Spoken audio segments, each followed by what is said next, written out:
Hello everyone, my name is Alicia Jackson, licensed professional counselor, and welcome to my channel. Today we are reviewing Married at First Sight, Season 15, Episode 4. At this channel, we do a quick therapist review of these couples and learn and grow from them as they are learning and growing on national television. Brave souls that they are. Before we get into it, like the video, subscribe to the channel, and of course, join in on the conversation because I got questions. I want to know what you guys are thinking because I'm seeing some things. Things are coming out as they are on this honeymoon. We're seeing more. I'm picking up some stuff, but I want to know if what I'm seeing is what you're seeing. So let's get into it. First, we have Morgan and Ben. They are married, finally, last episode, and so we are seeing the reception and the wedding night and them joining the couple. Like, that's pretty much them this episode. And I don't know about you, it just feels like a part of me is having difficulty like fully being engaged in their story because they're a little bit later. And I wonder too if they're feeling that. It seems like they're experiencing some comparison where they're comparing like their relationship from the other couples' relationships who've had like a full week to really know each other and kind of get into the process, and they're still like trying to figure things out. Like, does he like hot? Does he like cold? Like, they don't know each other, and everybody else is a little further in the process. And so it seems like they're comparing. And even for me, there's just a part of me that's like, now I have to do all this work to get to know them, and I've done all this work for the other four couples. So it's like this internal thing that's happening, at least for me when I'm watching it. Morgan meets Ben's family and his parents, and they are talking about how much Ben relies on his mother and how mom just loves him and he's a mom's boy. And she's like, oh, I just love that. Okay, Morgan, if you say so. And then Morgan's mom, asked her if she wanted children, and she said, I'm really thinking about living my life first, and then we'll see where children fall into things. And this is like the second time where Morgan has kind of like steered away from the children conversation. We see too that Ben is asking this question of her family instead of Morgan first. I thought that was a bit odd. I wonder if this is a thing for Ben's mother, or if it's really a thing for Ben. Like, does Ben really want children, or is it Ben's mother who really wants grandchildren? It's just curiosity, as it seems to be something that he's like constantly asking everybody. It really seems like Morgan is really leaning away from having children, but is open to the possibility with the right person. We learn a little bit more about Ben as his parents met at a refugee camp and have been married for years and years. And it seems that is what Ben is looking for with his wife, or Morgan. And at the same time, there is this like very childlike energy that's coming from Ben. He seems very, just very young. Like, there's some younger parts of him that are showing up in interacting with Morgan. Even in the confessional, he's like, well, I'm turning 30, so maybe I can get some for my birthday. And I was like, I don't know. It just seems really young. He's also joking a lot with the producers and things like that, even with his bromance with the other husbands of the cast. Like, there's just like this kind of laughter that happens between them, and it seems like Ben is a real jokester.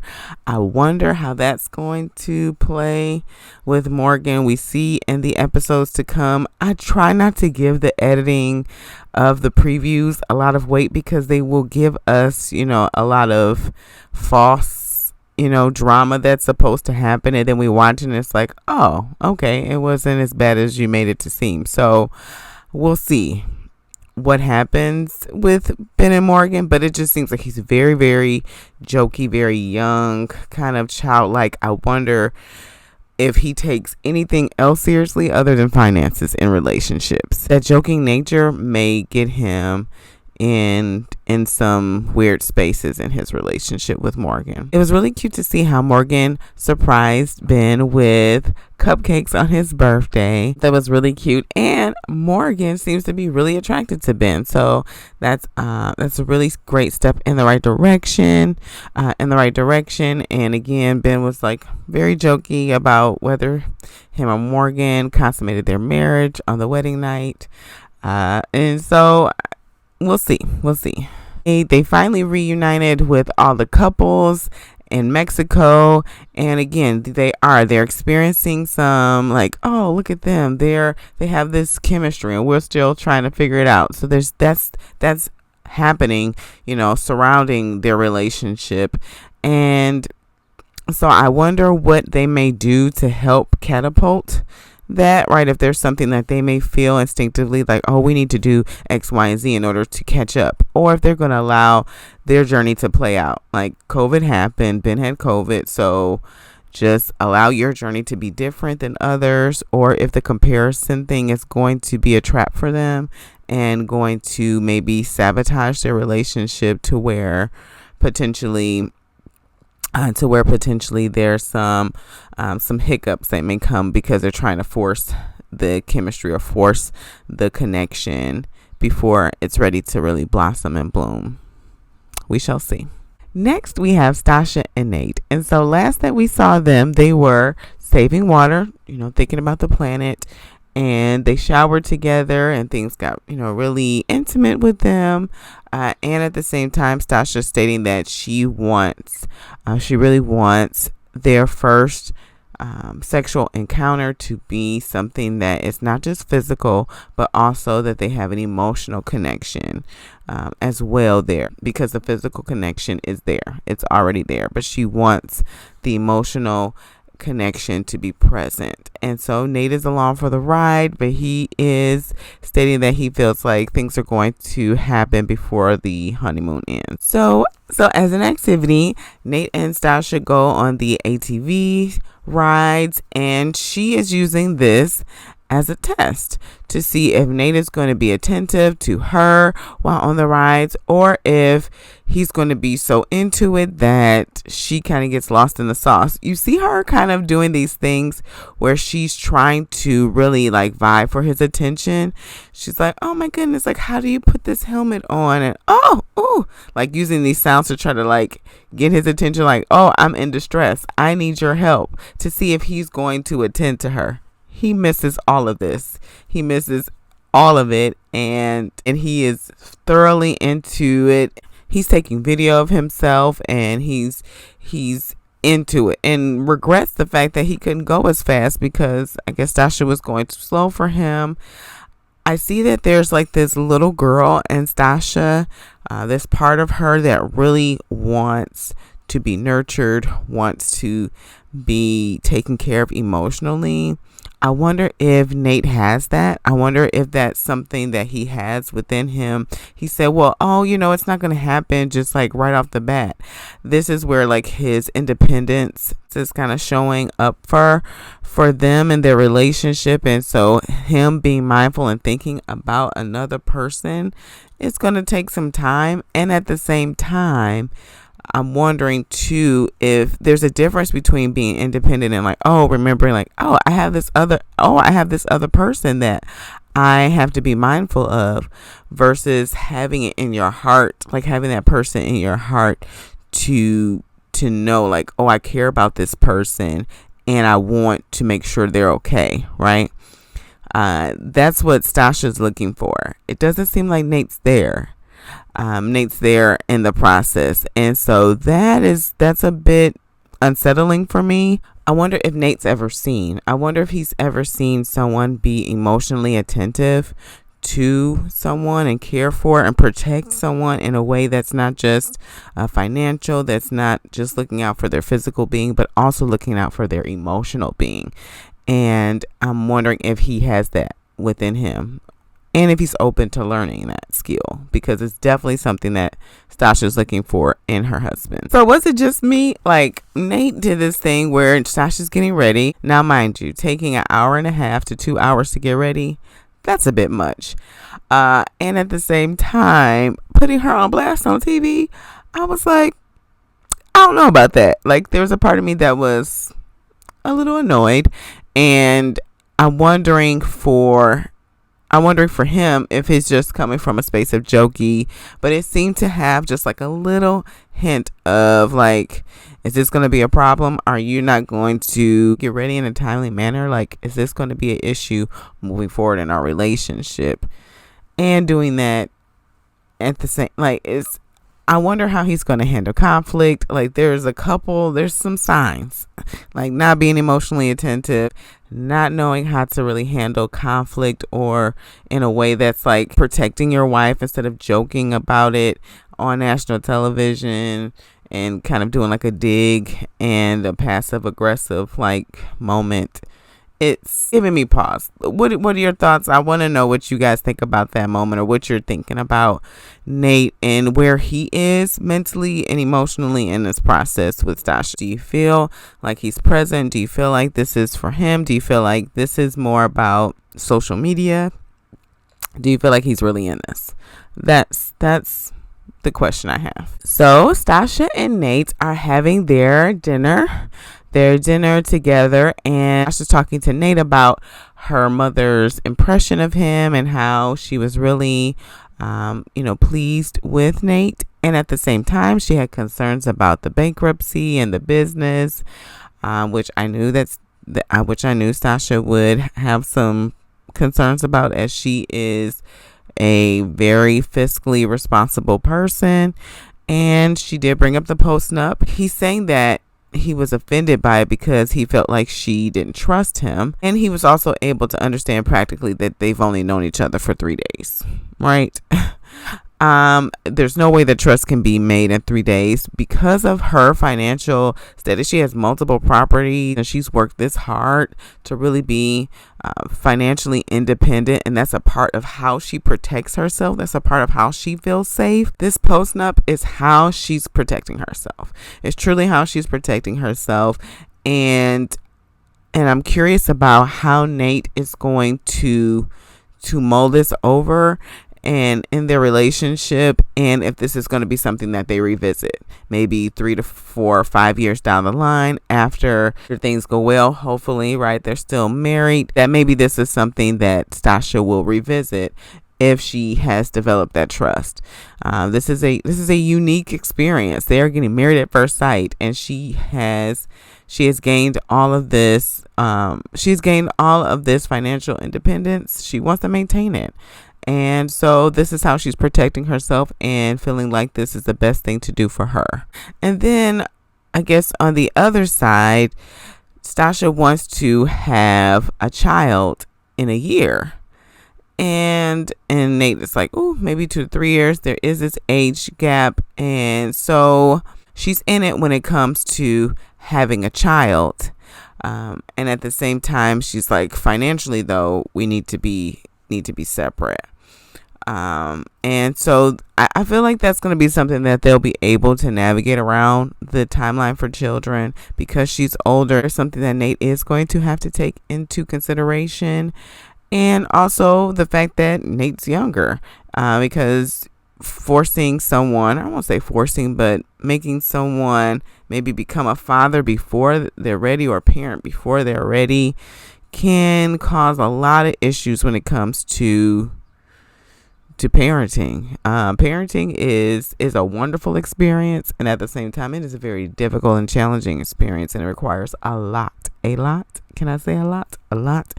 And it can also add a lot into the dynamic of marriage.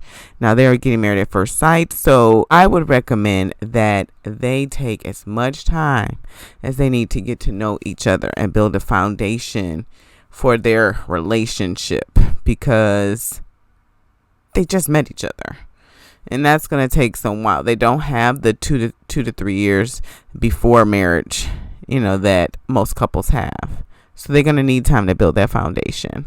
We did learn a little bit more about Sasha, that she never met her father, and And that came up with the girls when Alexis, stated that she did meet her father. And, it brought up a lot of emotion for Stasha about the fact that she hasn't met her father. And so you're seeing this little girl, right? You're seeing this little girl, this younger part of Stasha showing up. And in her relationship with Nate, I want to be cherished like a daddy's girl. I want to be the most important person in your life. I want to know that you care about me. I want to experience that relationship. She's always wanted that idealistic father-daughter relationship. She's wanted that for her whole life, and she wants to see Nate give that to her. She wants that. There's this little girl yearning for that.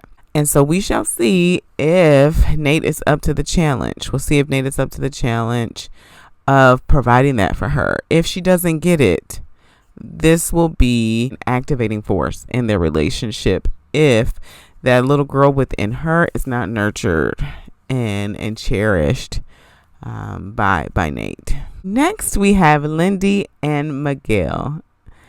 Lindy is still swooning over Miguel. She thinks even his snoring is cute. I mean, Lindy is all in. Now, Miguel says that he sees potential. He sees potential for them falling in love, that there's sexual chemistry there. He continues to note that. They shared their past relationship history with each other. Lindy talked about having one really serious relationship, and that was the only relationship where she really shared that she loved the other person, and that was when she was around 23, so that was about 6 years ago. So not a lot of relationship history, but not something that I'm really surprised with Lindy's upbringing. Seventh-day Adventist is a very, very strict denomination in Christianity, and so that part is still a part of Lindy. Like, that is still ingrained in her system. That's still ingrained in her system, and we're seeing this really as she's engaging with Miguel. Miguel talked about having a few relationships that he had, and that the feelings never developed.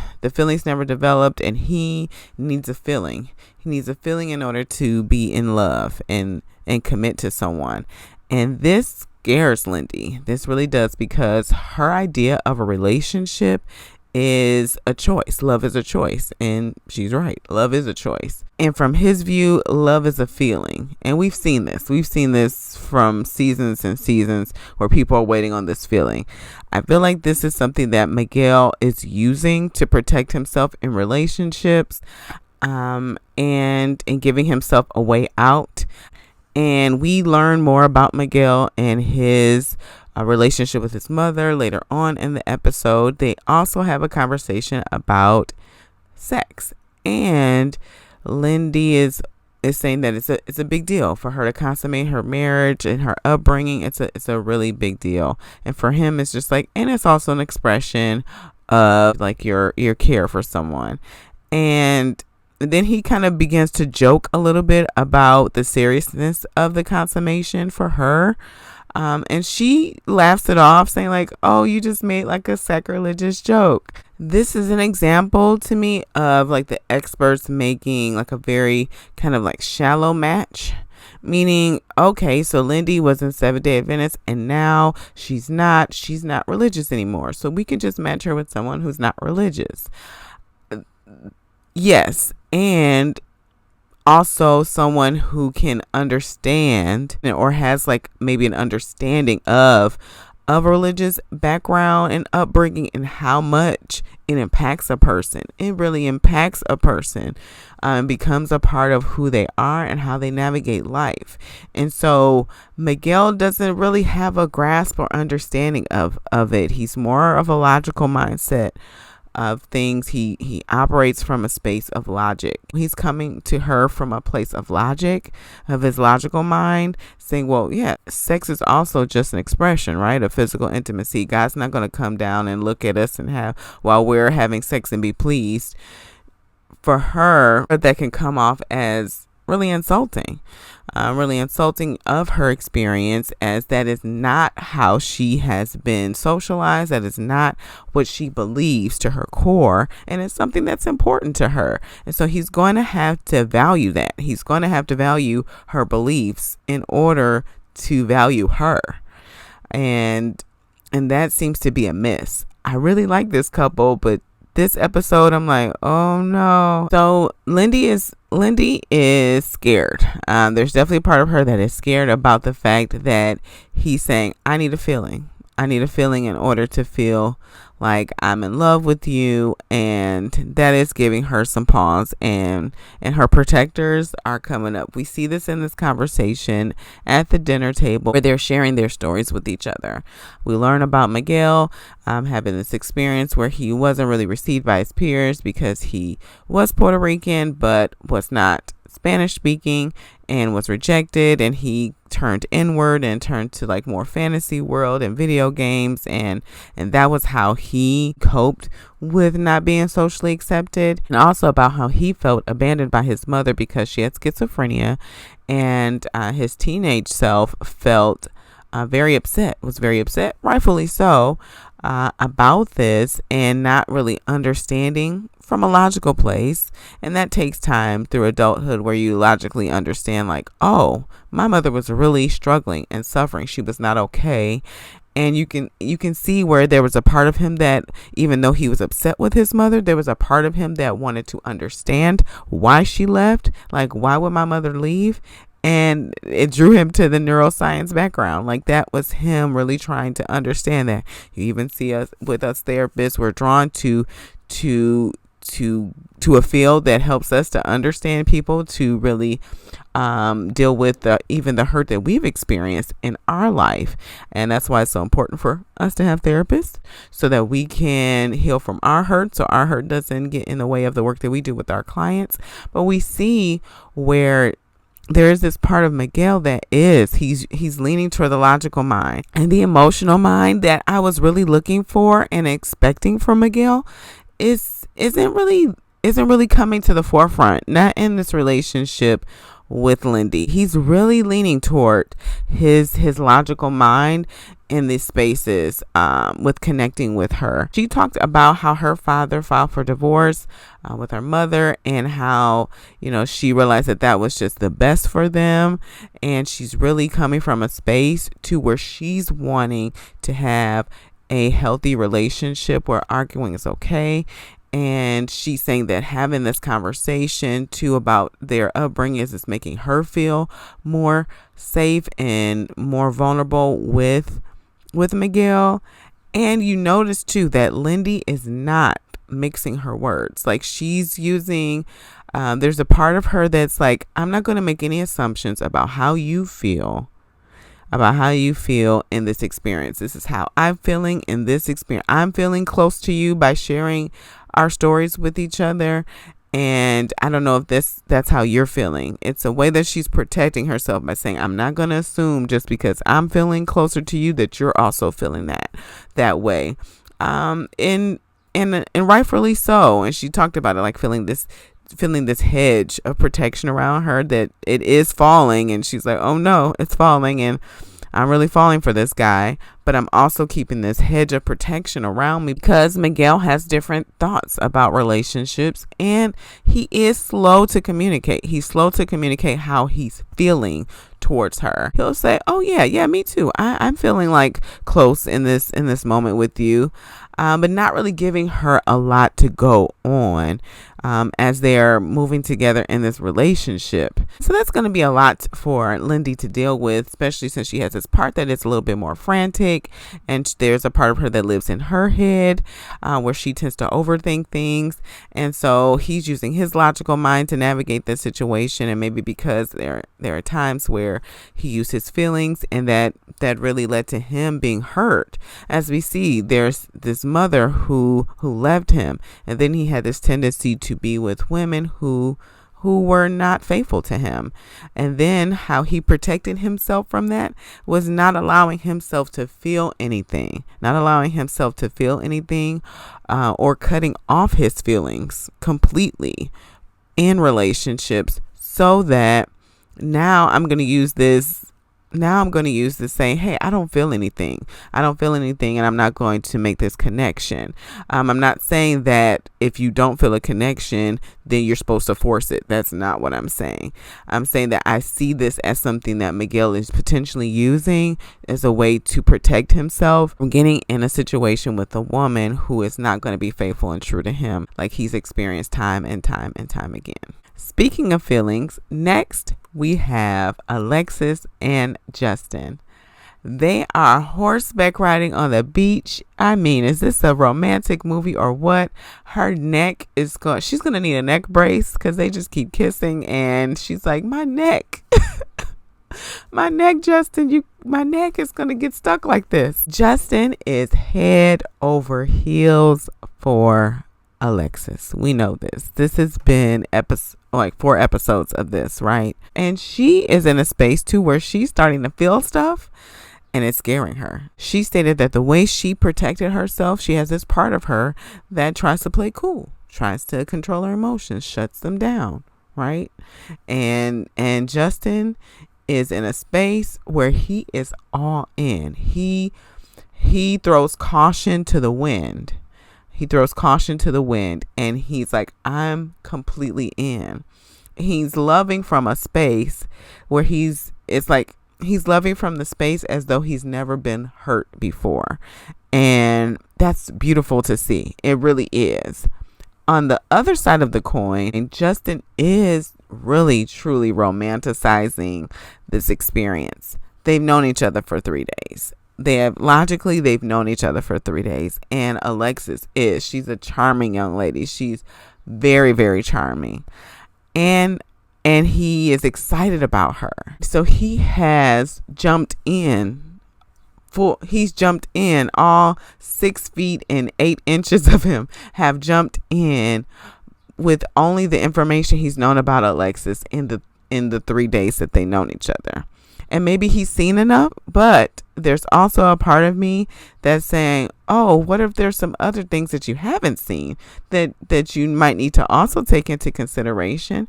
And not saying that those things are going to sway his love, but just to take in all of Alexis, right? Take in all of her. She's amazing. She's beautiful. She's funny, but she can also put her foot in her mouth. She can also say things. She's always talking about the fact that he's celibate all the time. And she says it to the point where it's like, Alexis, we know that Justin's celibate, but this was while he was dating. And now he's married to you, and he's definitely showing you this is not going to stay this way. This is not going to stay this way the whole relationship. So relax, so there's definitely parts of Alexis that we have yet to see, and he has yet to see. And so he's making this decision a bit impulsively. It's a bit impulsive. This proclamation of love, I feel very torn about. On one end, I'm like, oh my goodness, it's so brave. It's so brave for him to be open, to be open to her, to express his love, like flat-footed, to give her that security, because he sees that protection, that wall that she has of like her feelings and feeling squirmy about feelings. And when she even says like, I need you, I need what you have, like to say that took a lot for Alexis to say that. There's a part of me too that was like, ooh, just a bit too much. Like, she said she needed you, and then like, let's end it there. But no, Justin laid it on even more. But she knew that he loved her. She knows that. She even said it. But hearing it, I think that was a lot for Alexis to take in. And again, I told you so many parts of me that are torn about this. And I thought it was also beautiful for him to say, I don't need any pressure. I don't need any pressure from you to say it back to me. I'll wait. And I see from your actions that you do. And I'm cool with that. I feel like Justin needs to take a little bit more time. I think like Justin needs to take a little bit more time getting to really know Alexis, and also give her some time to get comfortable comfortable with the emotional safety that he's giving her. It's beautiful. It is really beautiful to see, and allow himself to take into some of her caution, just some of her caution. I feel like that could be a great balance for them. Not to say that he's supposed to come in as guarded as she is. I feel like that will be a situation where, like Michael and Jasmina last season, where both guards are up and they're both like, sparring and sword fighting each other. But the fact that he's so open, this could potentially be a space where their relationship has space to grow if he doesn't lay it on so thick and scare Alexis. I feel like that potentially can get in the way of her feeling emotionally safe if he's constantly doting on her in a space that is like too much for her. Like it's too much. And she starts to put her walls up and run, because she said, I want to run. I want to run away. When he said, I love you, I wanted to run, because that's my inclination. And the fact that she hasn't had an emotionally safe relationship with a man, as she talked about with her father, knowing him but not really having a great relationship with him in the past, having these relationships with men, and they proposed to her and she darted out of here. She's going to need some time to work through that. She's going to need some time to work through what she fears will happen if she gives her all. And she's kind of said it. If I know that you're going to make me happy, then I know you're going to make me sad. Yes, you're absolutely right. She's right. That part of her that fears that is right. And so trusting that, right? Trusting Justin and trusting herself enough to know that that's going to be okay. That is a part of a relationship. The person that makes you happy is also going to hurt your feelings. But trusting that Justin won't do it maliciously, right? That he won't do it on purpose, that he will not come from a malicious place or an abusive place, that he will take accountability, he will change the behavior, that he will truly cherish her, that he's going to back up the things that he's saying. Last, we have Kristen and Mitch. Whew, this one was a doozy for them. This was a rough episode for both of them. You could definitely feel that. They started out on the beach, Mitch's sanctuary, paddleboarding and the like, and he's saying like he's not really feeling it, he's not really feeling her, but hey, I get to see my wife in a bikini. And so there's a part of me that is curious if Mitch is overthinking this. I know we joke about the fact that Mitch was more attracted to her mother than her. Even some of you have commented that, and that might be true. I do feel like Mitch is attracted to Kristen. I also feel like Mitch is just very slow to warm up. And so 3 days in is a lot for Mitch to really want to put his defenses and guards down, to really connect with her. I see this more of him overthinking things and things having to be perfect and in a certain kind of way that fits for him. Even as they were talking about the paddleboarding, the boards weren't ideal and this, but it was a great experience. But it was a great experience. It seems like he things have to be a certain way in particular, right? And Kristen is a human, she's a human being, and that's okay. And I also see where he is trying to be gentle with her. He called for his brother to kind of get some help, some support, help me out. I'm not really feeling this yet. I'm curious if this is less about attraction and more about attachment, and him being slow to attach to people, slow to connect with people. That's what I believe is happening. And so attachment is just, attraction is just what's being used to delay attachment, right? To delay attachment. And Mitch feels like he has to know every single thing about a person in order to attach to them And I'm concerned with that because Married at First Sight is an 8-week process. It's an 8-week process. It is not a slow to warm up situation. This is a very accelerated process. And I don't see Mitch navigating this well. And I'm concerned about Kristen's heart in the process, because she does like Mitch and his prickliness. She likes it. She likes that they both have the same humor. And he's like, this is great for us to have. And he's like, okay, that's one nice thing. But it seems like that's one check, but I have this very long list of all these things that have to be checked in order for me to connect with somebody. And this is a way that Mitch protects himself from relationships and attachment. I'm really curious about what he feels he needs in order to feel connected or attached to someone. And I'm also curious about what he fears will happen if he allows himself to truly connect with her. As we see later on that day, they are drinking tequila and things get a little bit more intimate. And so now I'm sure that that's throwing Kristen into a whirlwind of emotions of, I thought you said you didn't like me, but now you do. I thought you said you didn't like me, but now your body is saying something different.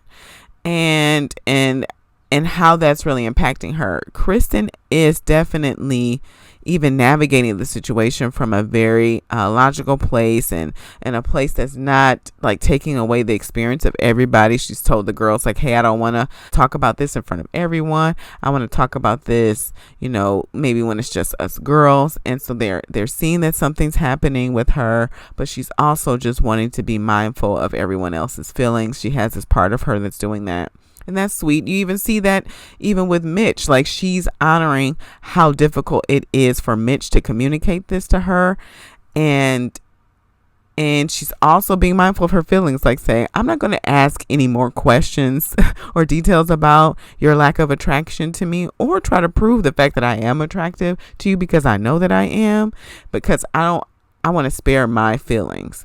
And Mitch honors that. Mitch honors that. It's a very, very challenging situation. And at the same time, Mitch owned up to the fact at the after party, like, this is me overthinking things, and I probably should not have said that at the dinner. Just looking back, I should not have said that. I'm torn. Either way. I feel like open communication is needed in any relationship, especially in a marriage. Him doing a temperature check with her, letting her know where he is important. It's really important. And how he communicates that is also very important. I don't really feel like attraction is the issue. I feel like attachment is the issue and protection is the issue. And so this has more to do with Mitch and his ideas of relationships and what he thinks, or what parts of him feel they need in order to connect with somebody, and less about attraction. That's truly what I feel. You let me know your thoughts about this, because this is a lot. This is a lot with all of these couples, especially Justin and Alexis. I know you guys have strong opinions about this. Let me know your thoughts about how you feel about Justin's early proclamation of love with Alexis. Let me know how you think about Nate and his business, and Sasha and the post-nup and the timeline with the children. Let me know your thoughts. There's a lot of questions, right? And things that these couples have to work through. Let me know what you think about Miguel and Lindy and how their relationship has unfolded this episode. I fear that Lindy is going to, because she's going to start to overthink things, that there are going to be also other protectors that show up, and how she engages with Miguel moving forward in this relationship. That's going to drive a wedge in their relationship. That's really what I fear will happen. But let me know your thoughts. Comment below. If you are still watching now, like the video, subscribe to the channel. And as always, be cool, be calm, be centered. Peace.